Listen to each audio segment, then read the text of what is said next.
I'm Andrea Giles, and you're listening to the Heal from Infidelity podcast, episode number 132, Rebuilding Your Life After Infidelity with Lauren. Hello, and welcome to the Heal from Infidelity podcast, where courageous women learn not only to heal from their spouse's betrayal, but to become the boldest, truest, most decisive, and confident versions of themselves ever. If you know there's more for you than the life you're currently living, but don't quite know how to get there, you are in the right place. Stick around to learn how to create a life that will knock your own socks off. Is it possible? It is, and I'm here to show you how. I'm your host, Andrea Giles. Are you ready? Let's dive in. Hello, everybody. Today, I have a fantastic guest that I can't wait for you to hear from. I know that you will want to listen to this next episode again and again. I was so inspired just recording it with Lauren. She, as you will hear in the podcast, she's a former client who has created quite a life for herself, and I want you to hear her story. Before we jump into that, I want to let you know doors are open to get your life back after infidelity. We start on January 9th. I am already meeting wonderful women that are going to be in that group. It's going to be so powerful. We spend the full year together. The first 4 months are the most intense, with a couple calls a week and trainings and all kinds of things that you're doing a deep dive into to really help shift your brain out of the place of feeling stuck and victimized and kind of trapped, like you can't get out of it. And then the rest of the year, you're spent with moving forward and really intentionally building a life that you really want to be in, with more coaching and more training and the most amazing community on the planet. I'm here to tell you, the community is just so stellar. Anyway, you can find out more going to my website under the Work With Me tab, andreagiles.com. I would love to have you join us. Reach out if you have questions. Reach out if you want to chat, and we can answer questions for you. All right, without further ado, here is Lauren. Hello, everybody. I am back here today with a wonderful guest.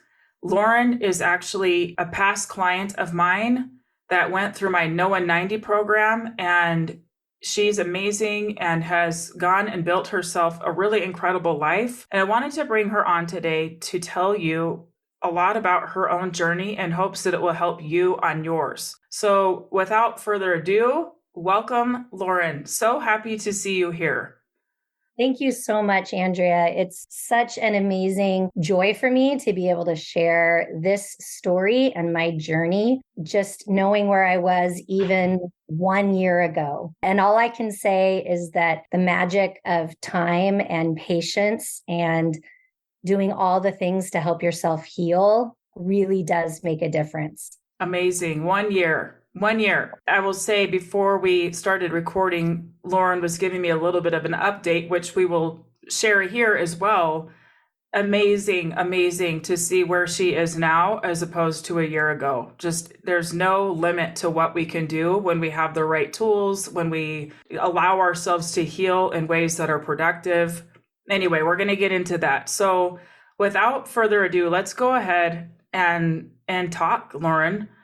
Tell us. I've asked Lauren to share her story, and she's very gracious enough to share her own personal journey. There's a lot of ups and downs and some things that were very grueling for her that she has generously offered to help to share with you today. So go ahead and tell us about where things started for you in the infidelity journey, maybe even where things were before that, and when you started to notice that things were off. Just go ahead and dive in and share with us your journey, Lauren. Okay, great. Yeah. So my soon-to-be ex-husband, we're not yet officially divorced, although we've been separated for just over a year officially, but our paperwork is in the final stages. Our marital settlement agreement has been signed and notarized, and it's with the courts. So it should be a couple of months now. But my soon-to-be ex-husband and I met when we were very young. He had just finished his freshman year of college. I had just finished my sophomore year. We were camp counselors together. We had a beautiful whirlwind of a summer romance as camp counselors. And I knew very early on that I had found my guy. I had the opportunity to watch him interact with children. And I just knew in my heart that he'd be a wonderful father and a really good partner for me. We dated for about 5 years, and that included a whole year of separation when I was at graduate school. I was getting my master's in education and my teaching credential, and he was still a senior in college. We stayed together during that, which of course was challenging, but we stayed together. And then after 5 years, we got married. So we were fairly young. I think I was 25 and he was maybe 22, I guess. So we were definitely on the young side in terms of getting married. We built a beautiful life together. He went to med school. I was teaching. We lived in a beautiful city right by the beach. And eventually we just started to grow our assets. We bought a condo. Then we moved across country. He continued to do his medical training. I continued to teach and work and support the family. And I would say that the first moment when I started to sense that something was wrong was when I was 8 months pregnant with our daughter. We had one other child. He was 3 at the time. But when I was pregnant, I happened to walk by his phone and I saw a text message that seemed a little bit flirty. And I confronted him about it, denied everything. And I had to let it go because I was about to give birth. I had a toddler. I didn't even have the capacity to find a therapist and, seek out marriage counseling. I just had to trust him, state my boundaries about what felt comfortable to me and what did not. And the flirtatious text messages didn't feel comfortable. And so, he promised me there was nothing going on and I had nothing to worry about. We had the baby. Life for me was great. I was a mostly stay-at-home mom. I was taking care of the kids. He was working really hard, finishing his medical training. And I went back to school because it was time for me to start to pursue my career. I'd given up a lot of years for his medical training. And I went back to school, got my admin credential, was hoping to work as an administrator in public schools. And I was recruited to move to San Diego to be the director of a big educational program, a big educational nonprofit. That felt like an opportunity of a lifetime. And so I accepted the position and we made the decision to move from Seattle, Washington to San Diego, California. Right after we moved and settled into a new home, I found not only another set of text messages, but also some email solicitations for erotic massages on his computer. At that point, I did leave the home for a couple of days. I came back and we went to marriage counseling. And again, other than erotic massages, he never admitted to anything at all. So mind you, the kids are really little at this time, Yeah. 4, 5, 6. I'm working full time as a director. I did not have time to focus on what possibly could be massive infidelity. I just had to continue pushing through. Can I pause really quick, Lauren? Yeah. I'm wondering too, I think that you have in common with so many of the people that I work with that there's like this feeling that there's maybe more, but just not having the bandwidth. Like you said, like I don't have it in me to look into it. And so I got to just soldier on and hope for the best. And you really hope for the best and that it'll just go away, right? Can this just please go away? Right? You don't want to see the red flags. No. So much of my life was so great. We lived in a beautiful home in a beautiful neighborhood. I felt like I was, well into my 30s and I had arrived. I had built this beautiful life with my children. I had friends. I had a great job. And so I didn't want to see the red flags. There was definitely probably some denial. But Andrea, I'll tell you, my body knew. Mm-hmm. My body knew everything that was happening. And now, one of the great gifts of infidelity and the great gifts of the end of my marriage is that I let my body tell me when something is right and when something is wrong. I don't even question it anymore. If I get heartburn, if I get a stomach ache, if I get sick, I know that whatever it is in my energetic sphere Yep. is there is something off and I have to pay attention. There were times in that span of about 10 years where I probably knew that my husband was not being faithful, but I was unwilling to really examine that closely, where I had massive heartburn, major digestion issues, was very, very sick. At one point, my back was hurting so badly that I would have these intense spasms and I couldn't get off the floor. Oh, I had developed incredible anxiety. I was treated for depression my entire 20s and 30s with gosh. no explanation. I mean, just zero explanation about why I was feeling this way, And when I went to go get treated for the depression, they always went back to my family of origin, and I worked through a lot of stuff with my mom and dad, and it didn't cure anything. Yeah. And now I can look back and say, oh, this is why. Amazing. So, yeah. So fast forward, very fast forward to June of 2022, right? So we're Yeah. talking probably 8 or 9 years, maybe a decade, where we're just living life. We're raising kids. We're going to soccer games. We're going to baseball games. We're going to open houses and Yeah. student teacher meetings and just doing life. And again, our marriage wasn't perfect, but nobody's is. And I felt like, my husband was my best friend and that we just had a great time together. We traveled well together. We raised our kids well together. We co-parented well. But there were definitely some telltale signs from the beginning of the pandemic moving forward that something was wrong. He was drinking more. He was much more distant. He was on his phone a lot. He would stay up very late and not come to bed with me. Now, mind you, he's an infectious disease specialist. So during COVID, life was very intense for him. Yeah.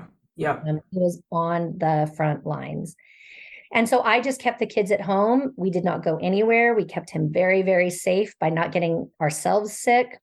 We did not see our friends. We did not leave the house. I ordered all of the food in. We would only go outside for walks. So I was at home taking care of the kids and homeschooling and doing all that while he was taking care of the very, very sick and dying patients in our large community. So June of 2022, my daughter was just about to graduate from 8th grade. I was up late that night. He happened to go to bed early. We had a bit of a role reversal. And I went into the bedroom to turn down the music. He had been playing music very loudly on his phone. And I turned down the music, and it was clear that he had just been on his phone, but probably had just very quickly passed out. And when I went to touch his phone, a text message popped up, and it was incredibly flirtatious to the point that I knew something was up. Yeah. I knew the woman. She'd been in our home. She was a coworker of his, a high-level director like him. And so I confronted him the next day, but I didn't want to do anything major because our daughter was graduating and she was giving a speech. And so we wanted to make sure that day was perfect for her. So I just kind of held everything in until later. I did confront him. He denied everything. I suggested we get our marriage counselor back into the picture. He agreed. We met for about 2 weeks with our marriage counselor, and he never admitted to anything. He just lied to me and lied to the counselor for 2 weeks straight. We decided that we were going to continue on our planned trip to Mexico. We had friends that were getting married, and we are driving up to Los Angeles to catch our flight to Mexico. And I just point blank asked him, "Are you dating her?" And the answer was yes. "Have you kissed her?" And the answer was yes. "Have you slept with her?" And the answer was yes.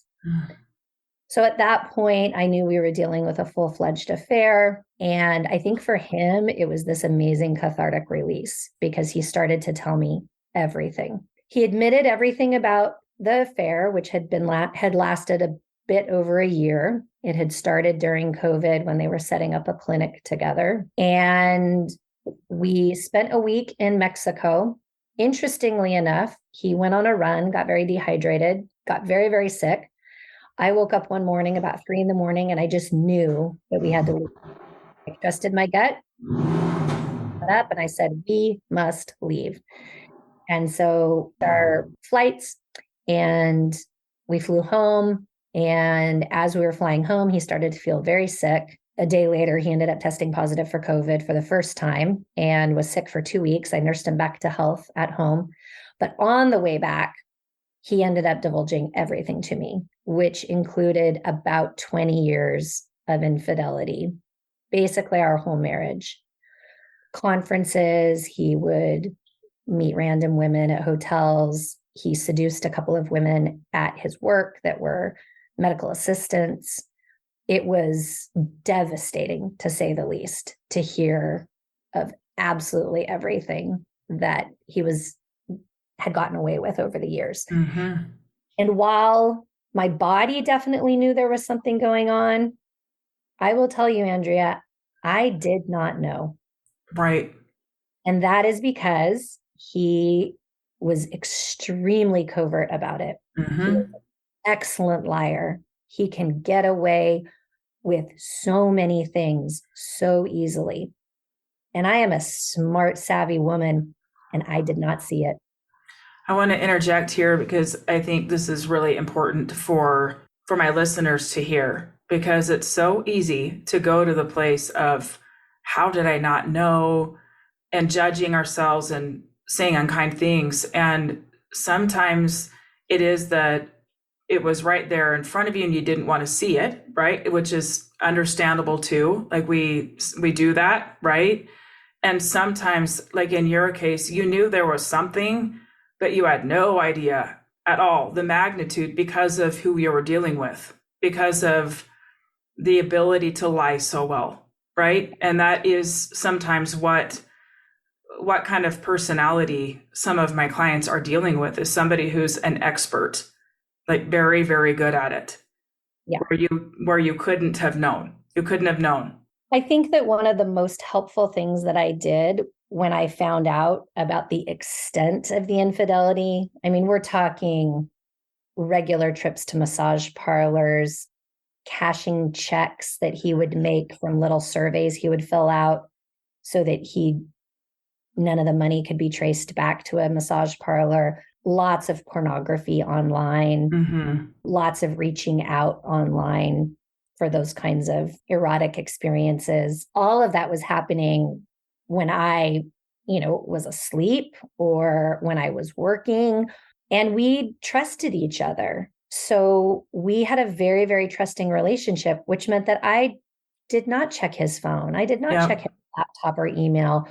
The few times that I found these text messages, I just have to trust that some power larger and stronger than me was guiding me towards all of this out when I was ready for it. Yep, absolutely. And I had started doing a lot of work on myself back in 2018. I had lost a job and it was devastating to me. And so I did a lot of work on myself, for myself. And I know that all of those experiences and all of that work that I did, training in meditation, yoga, a lot of somatic stuff, nutrition, all of that, nutritionist, all of that was all so that I could be prepared for what happened and the information that I would gain in 2022. Now, moving forward, I knew the extent of what he had done based on what he had told me. And he did divulge a lot. People are quite surprised to learn how much he did tell me. But again, I think for him, it was very cathartic to just get it all, like almost like I was his priest and he was confessing. Yep. Yeah. But I did find out that the infidelity started very, very early in our marriage. Later on, I found out that a friend told me that they had witnessed him with another woman at a wedding. And the wedding was not a wedding I attended because I was in Guatemala adopting our first child. So the thought of me being in Guatemala and being with our new son and starting our family, and he was off doing who knows what at this friend's wedding and being witnessed by other friends of ours, incredibly brazen, to say the least. Yes. And just to know that people knew that and didn't say anything to me was really shocking. But also to know that in all of his admissions, he left that out as well. Okay. So at that point, that was sometime in late December of 2022. Now, I had asked him to leave. We tried to stay together and work on things July and August. In fact, we even took an international trip together to try to figure out what we were going to do. And we wanted to do it away from the kids. I thought things were working really well. He was off of work. He had taken a leave of absence for his own mental health. And when he went back to work the very first day, he ended up meeting behind closed doors with his affair partner. Mm. He ended up having lots of conversations with her privately, despite boundaries that he and I had agreed upon with our therapist, and he broke them all. So I asked him to leave for a month. He did. He asked to come back. I let him come back. He moved back in and he was home about 3 weeks. We spent Thanksgiving together. And the day after Thanksgiving, I was driving my car. He had left his phone in my car and I hadn't checked his phone for months. And because I'll backtrack and say I did start checking his phone and email after I found out about the infidelity. So up until that marriage for 24 years, I had never violated his privacy, but I did start looking at his phone and email. So I looked at his phone and almost immediately found an email that he had crafted to his affair partner. And that was the day. So a year ago, the day after Thanksgiving, I asked him to leave. He packed up all of his things. He moved out of our home. And that was really the end of our relationship. At that point, I think that he had hoped I would take him back, but I knew there was no way that I could ever trust him again. And I don't exactly remember when our program started. Do you remember? It was like beginning of November. Okay. That's great. Mm-hmm. That's amazing timing. Because one of the notes that I wrote down was, it was called no in 90, but I knew in 14. Yep. 14 days. 14 days. I knew. Yes. So let me just kind of pivot to that, because I think that one of the most important things I did was happen upon your podcast. I listened to every single episode, sometimes 2 or 3 times. And it was like my life raft. It was the only thing that I could hold on to when I was completely lost, because I wasn't talking to anyone. I wasn't talking to my family members. I hadn't told any of my friends. I was alone. And so so much to carry. It was so much. But I had you. I had your podcast, and I knew that at some point there would be something that would push me into the right direction. Yeah. And so joining your group was, for me, the next best step. I wasn't ready to make a decision to leave. I wasn't ready to make the decision to end our marriage, but I knew that I needed some support and help. And in the meantime, I had been trying to find a counselor or a therapist to help me, and I just kept hitting brick walls. I did eventually find someone who's an expert in sex addiction, and she has just been brilliant in helping me through what I came to understand as my husband's addiction. Good. That's awesome. Yeah. Good. There were a lot of things that I learned in your program, a lot of things that complemented the work, that I had done in 2018. But I think that 2 things really stand out in my mind right now. One is, I'll never forget the first day looking at all these beautiful, professional, incredible women on the screen, and just knowing that there was this like community that I now belonged to, this group that I now was a member of. And none of us wanted membership in that group. Nope. Yes. And the pain that I could see in everybody's eyes and on their faces, and just knowing that I wasn't alone anymore. It was a powerful experience. It was sad. I remember just sitting there crying. But I also remember thinking to myself, Lauren, look at all these women. They're beautiful. They're smart. They're professionals. They also thought they had great marriages, and we're going to get through this. Yep. And several of them are still very good friends of mine. We talk regularly. We've been supporting each other through our challenges. And what's interesting is that I decided very quickly to leave my marriage and end it. And I have other friends who have made the opposite decision. They're staying, they're working, and it doesn't matter. Nope. There's no judgment in those groups and among the women. We are all supportive of each other and what we want out of our lives. Yep. As I've now run So you're in No and 90. You've probably heard me talk about how I've tweaked it a little bit. I've changed the focus a little bit to get your life back after infidelity. Mhm. So mainly so that people know that there is no pressure in the group that you have to decide, right? Like, and really the way that I see my program is that I help my clients return back to themselves after feeling so disconnected from who they are and so unvalued, so tossed aside, right? And really helping them get back to themselves, who they are, thinking from that mindset of more calm, right? Less reactive, so that when these things come, as it did for you 14 days in, right? When we are open and where we like help our mind know I can handle the truth. I can handle it, right? Where we get to a place where we're calm enough in our mind that we can look at the data and then make decisions from that data from a place of trust. And really that's, as a coach, that's what I see as my role, is helping my clients get to a place where they are calm and grounded so they can recognize truth and have the courage to follow it, right? And that's exactly what I've seen you do. I remember there's a private Facebook group for the members that are currently in it, in the program. And I remember the day that you wrote you that you knew today's the day, and you shared what had happened. And I remember you even saying in there, it's not 90 days for me, it's 14. I Yeah. know. And she did, and she honored it, never wavered on it. I remember there was some coaching and helping you navigate just the change and the emotion of going, this is for real, and this is what I have to do. And let's talk about that. You said that there was a second thing that I'm curious what you're going to say, because I think that might tie into where Yeah. we're going here. Yeah. So the second thing that was the most powerful in those 14 days was envisioning a plan B and a plan C. Mm-hmm. And what that meant for me was, I, on the outside, I had a seemingly beautiful life. I'm not going to say perfect because nobody has a perfect life, but it was a beautiful life. And I knew that leaving the marriage meant that that life was going to change.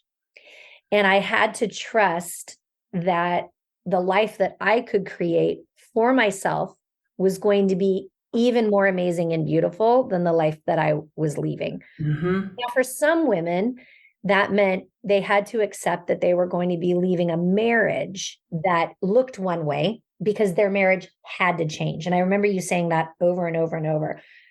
Your marriage will never be the same. You can create a 2.0, a 3.0, a 4.0, Yep. but you can't go back to the original marriage that you had.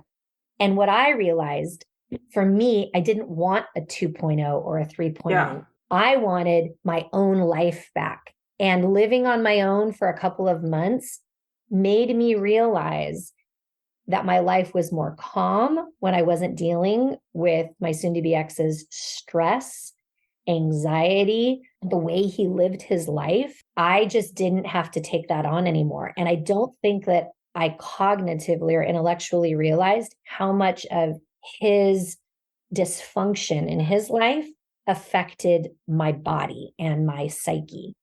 So when Yep. he was gone, my life was calm and I was actually quite happy. I did not miss him. I missed having a partner. I missed Yep. having a warm body next to me. But the reality is that our intimacy had been gone for a very long time, at least over a year since he had been with his affair partner. And there was a lot of gaslighting that was happening. So, for instance, I developed an eating disorder during the pandemic, which should have been red flag, something is really wrong, Lauren, because I had never had issues with eating before. And so I sought out the help of a nutritionist and I was starting to lose weight, starting to feel really good about myself. And he called me fat and frumpy. Mm. He blamed our challenges in the bedroom and our intimate life on me fully, 100%. And, as it turns out, it was exactly the opposite. Right. So I knew that I needed to create a life for me. And that was my plan B, that was going to be free of that stress, free of the drama, and free of never not trusting him, because I knew I never could. I knew I could never, ever trust a word that he said, because he had lied to me and gaslighted me so much. For many, many years. Many years. We were Yeah. married 24, together 29. It's a long time. Very long time.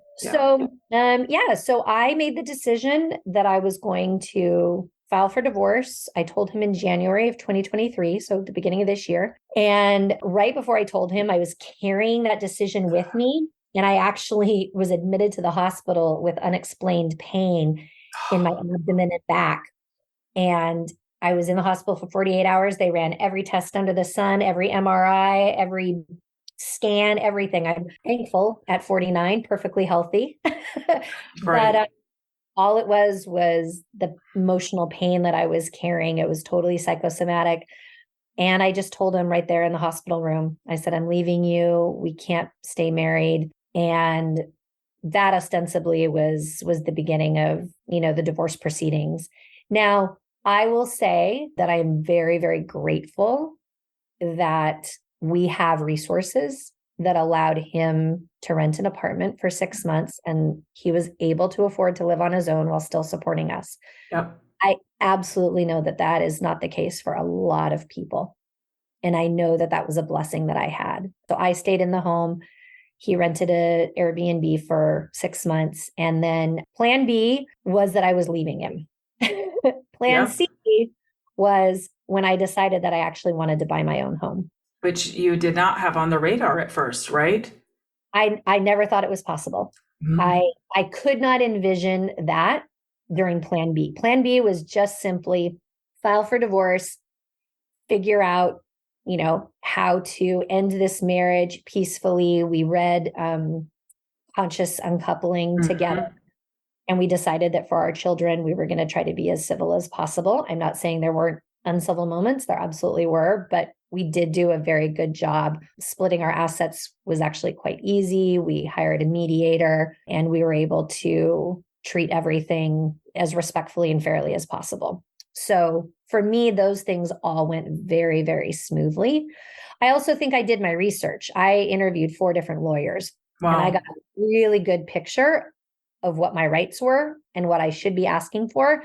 And then at that point, I felt like I was knowledgeable enough to hire a mediator, and he agreed. So we were able to mediate it all and do it all for about $3,000, which is wow. That's amazing. That's amazing.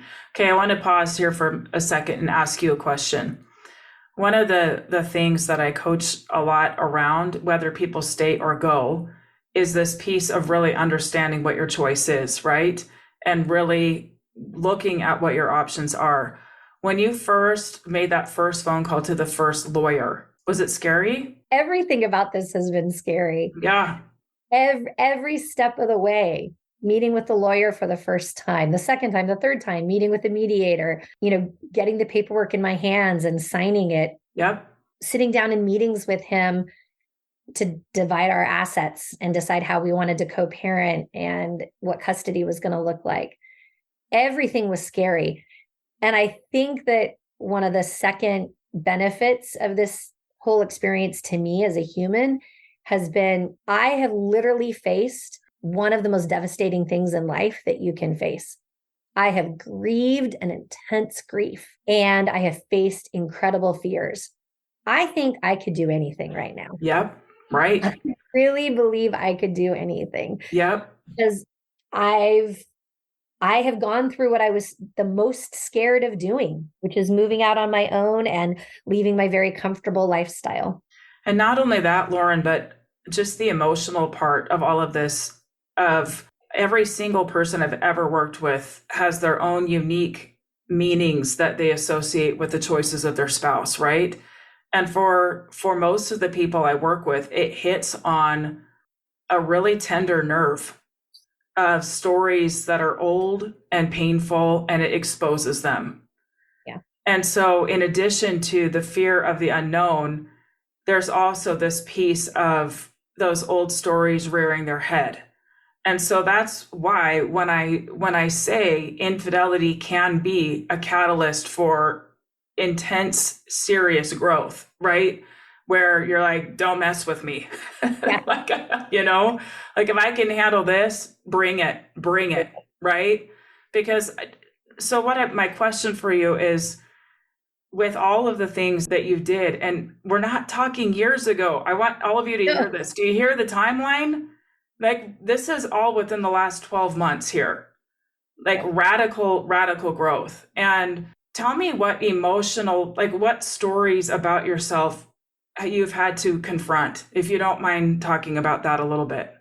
Absolutely. I I have really had to, I wrote this down in my notes, so it's kind of funny that you asked that question. I felt so put down by my husband. I felt so not pretty, not loved, not sexy, not adored, not admired. And I knew that my friends loved me. I knew that my students loved me. So I felt incredible and immense love and admiration and support from my friends and my students and my two children and my family. Yeah. But I was not getting from my spouse, the person who should be giving Yeah. that all to you. I was not getting that from him.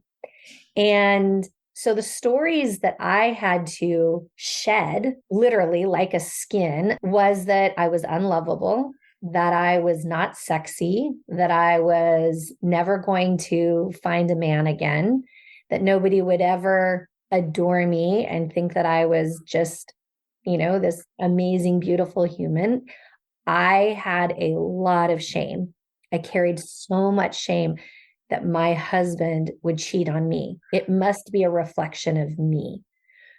I wasn't skinny enough. I wasn't strong enough. I wasn't athletic enough. I dressed the right way. Well, Andrea, as it turns out, he has some fetishes and his addiction goes far, far deeper than just one night stands. So there were things that I could never be for him. Right. Yep. And once I realized and learned that, I grew into a new story. And those new stories are that I love my body. I love my sexiness. I Mm-hmm. look in the mirror and I just think, wow, Lauren, you do not look 50. Mhm. And you Like, and you don't. I'm sitting here talking to Lauren on Zoom, and she does not look 50. You're so yep, gorgeous. I turned 50 in about 7 days. So I'm very excited. Amazing. Oh, happy birthday. Yo. Amazing. And I think also I had to shed this story of like, oh, poor me. Yes. Like Yes. I'm such a victim. Yep. And I lived in victimhood for a long time. And I think that sometimes it's okay to sit in your victimhood for a while. Yes. Yes. I think there's a place for it Yeah. at Because times. you have to accept that like what was done to you was not fair. Yep. You did not deserve it. And you deserve so much more. But at a certain point, you have to step out of that victimhood and you have to step into your own power. And I think that the day that I made the decision that I was not going to rent a small, tiny little apartment, that I was not going to move, 45 miles away and try to figure out how to manage getting my daughter to school every week, I decided to buy a house. And I sat down with a bunch of people and we brainstormed a whole bunch of ideas about how I could generate the income to do that. And it took a lot of hits to my ego. I had to ask to borrow money. I had to ask my father to co-sign on my loan. But I'm telling you, within the last year, I got a new job that I love more than anything. I'm a finalist for an assistant professorship. I should be hearing any day now. And the fact that I just made it to the final round means that even if I don't get this job, I'm on the brink of getting one in the next, couple of Yep. years. I bought a house that it may not be in the best neighborhood in San Diego, but I am a single mom homeowner. It's I own a amazing. 3-bedroom, 2-bath house with a garage. I'm going to change it into an ADU and rent it out and make more income. I mean, and I love my new home. It's bright, It has light. I decorated it exactly the way I wanted to. I did it really inexpensively. I got everything on buy nothing groups and consignment. And I am so happy, just so happy. Lauren, oh, there's so much here. There's so much here in our conversation that I think that this is one that the listeners will come back to again and again and again. Here's why, because you spoke of something that is so important. It's so important that when we are in the mindset of loss, of everything we're losing, we cannot even see. We just can't see what is possible. We can't see it at all. And there was something that give yourself all the credit for, a time where you opened up to what if, right? Where you thought, okay, what if? And something that I teach all the time is about tapping into our desire, like going into what we want and trusting that we're meant to have it and really going there in our brain, because that's where we go, okay, I guess I'm meant to have this. So what needs to happen? And we get scrappy. And that's exactly what you just described. You get scrappy, you get creative. Sometimes we have to swallow our pride a little bit and ask for help, right? You just described that. And here you are. And before we went live here, Lauren, you took her camera and showed me around her beautiful home. That is her home.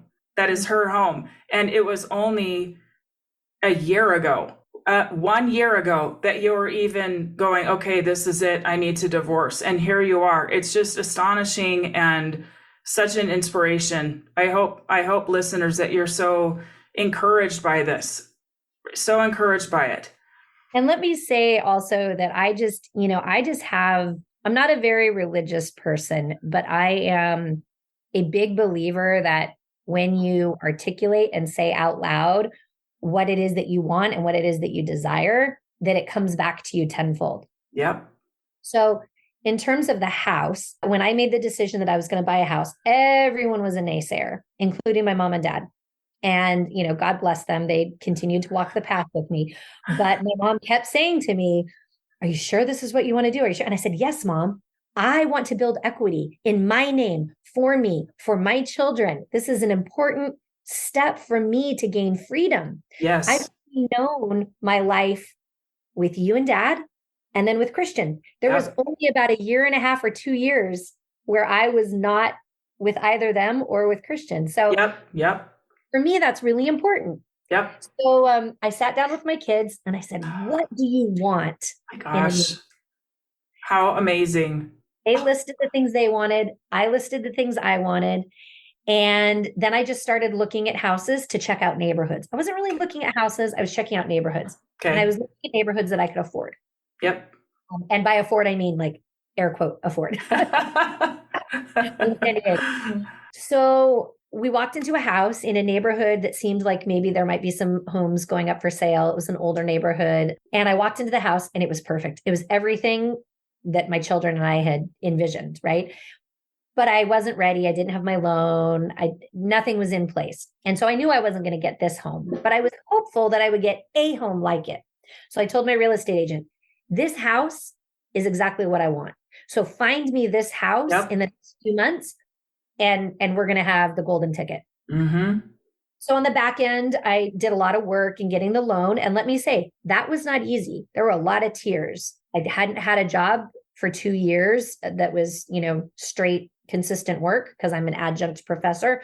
So I'd been hopping around a lot. They wouldn't loan me money. So I had to get my dad to co-sign with me. By the time I got all of the funds together, got the loan together, got approval, 2 days later, my real estate agent called me and said, Lauren, you're never going to believe this.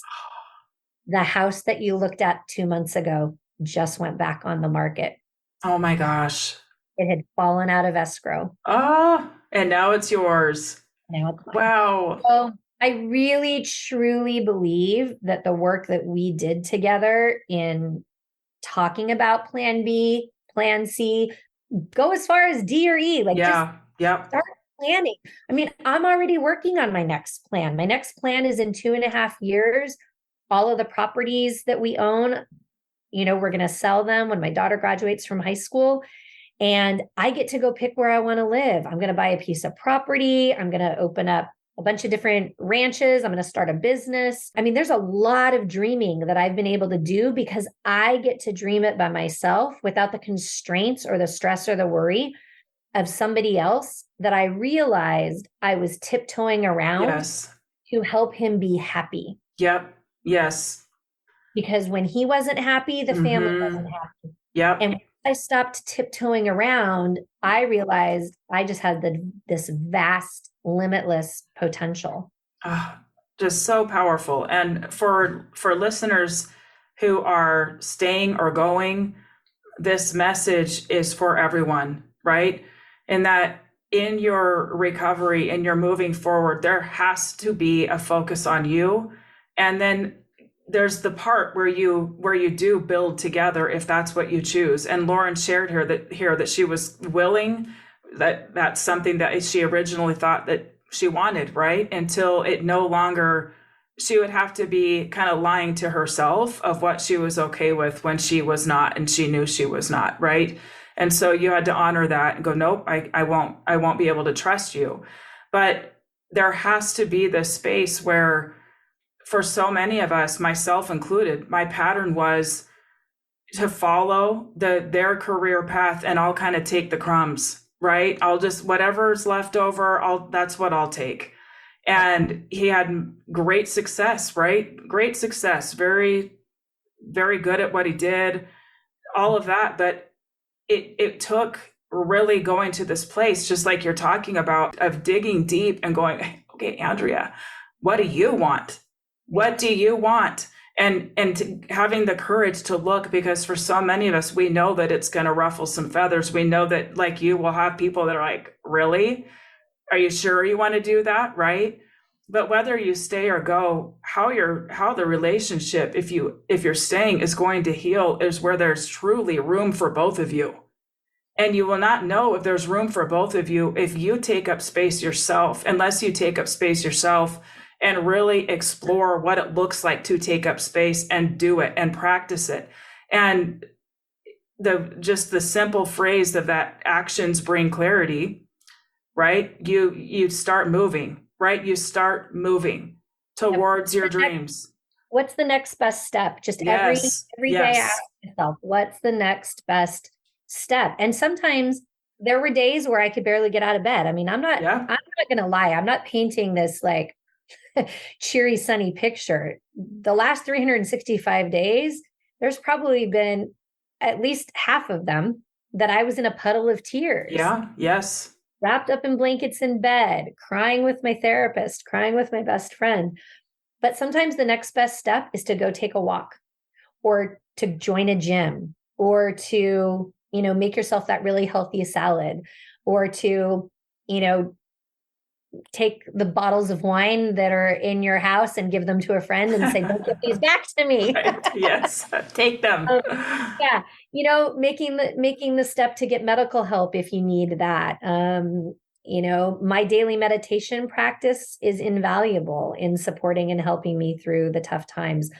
But you have to sit in the hard emotions to get through it. And I think that was the hardest lesson I had to learn, was you don't heal by avoiding the pain. You heal by sitting in the pain, feeling the pain, and you will emerge from it. Yeah. You absolutely will emerge. There will be relationships that will be lost along the way. I've had to just trust that a lot of friendships and a lot of relationships were seasonal. And I think one thing that's been a surprising lesson, and a somewhat painful lesson, is that as I began to heal and change, I was changing the dynamic in my original family with my mother and father and siblings. And when I made those changes, for instance, different kinds of boundaries, different kinds of expectations around communication, that ruffled a lot of feathers, like you said earlier.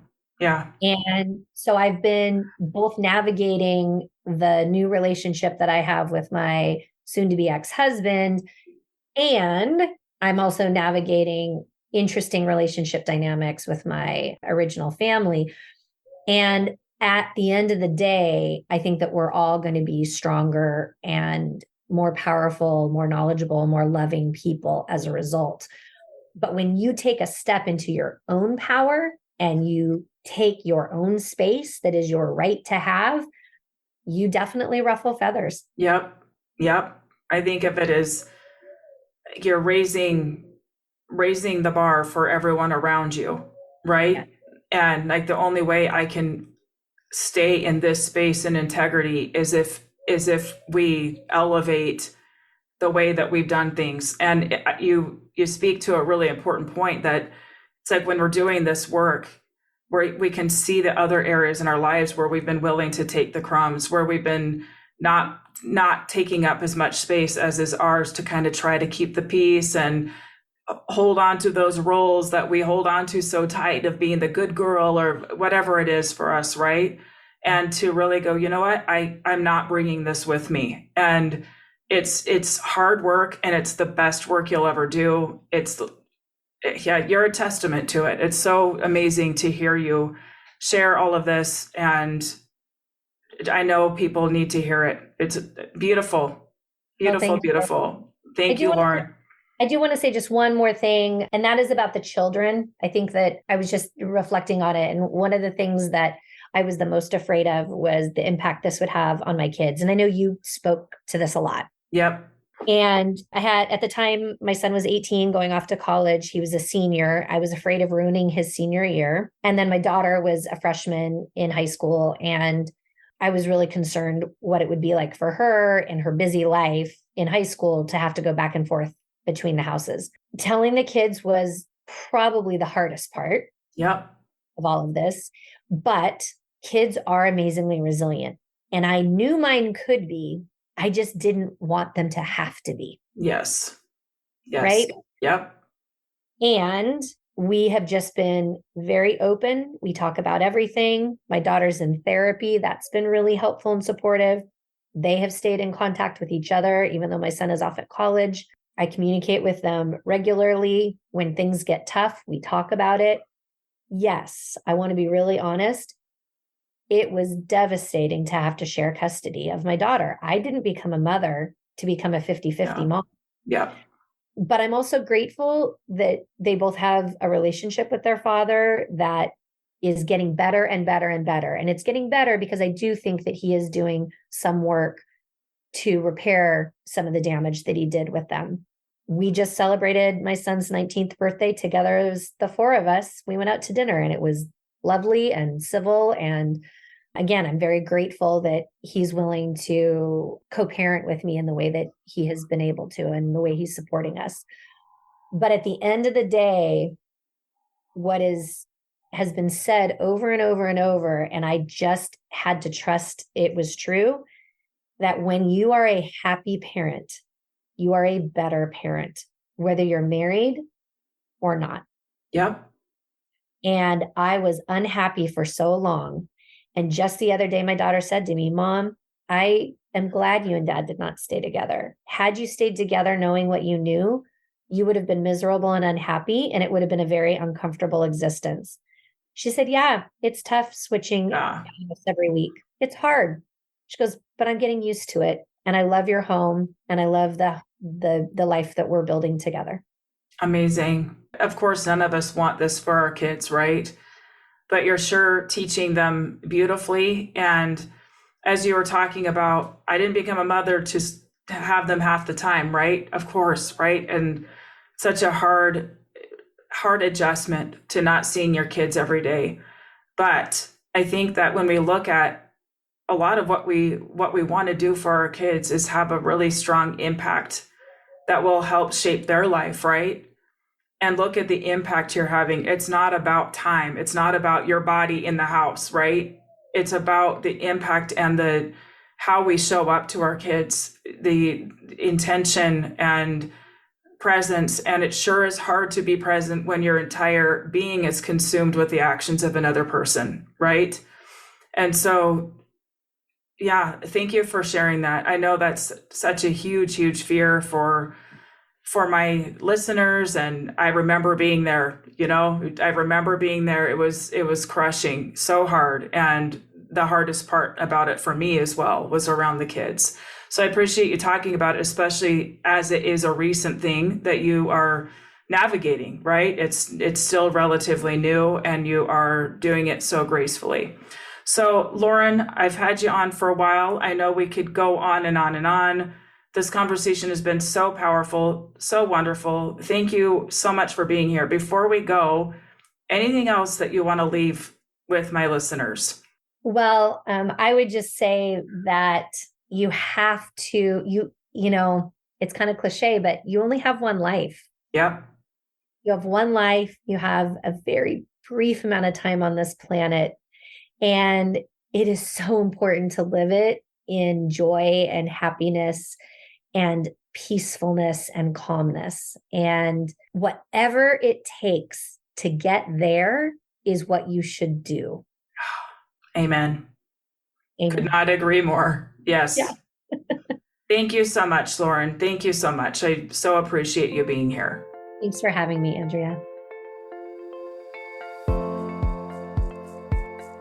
Thank you for listening to the Heal from Infidelity podcast. If you would like to be kept in the know about upcoming free classes, new podcast episodes, and other ways of working with me, go subscribe to my weekly email. You can subscribe at andreagiles.com/lies-about-infidelity/.